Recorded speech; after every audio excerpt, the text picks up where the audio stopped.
බුදුවරු කොහොමද පැහැදිලි කරේ? අචින්තිතම්පි භවති චින්තිතම්පි විනස්සති. මේ ලෝකේ කවදාවත් හිතන දේ වෙන්නේ නැහැ. වෙන දේ හිතා ගන්නත් බෑ. එහෙම නෙමෙයි. අපි නඩත්තු කරන අපේ ළඟම තියෙන වස්තුව මොකක්ද?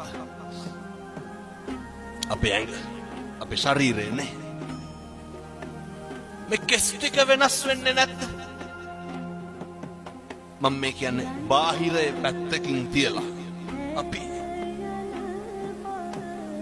අපිට ඕන විදිහට ඕක තියාගන්න පුළුවන්. කම්මන්තලං කින්ති කරෝමි. කර්මය දැඩි වුණාම හැම එකක්ම මේක වෙනස් වෙනවා. මතක තියාගන්න.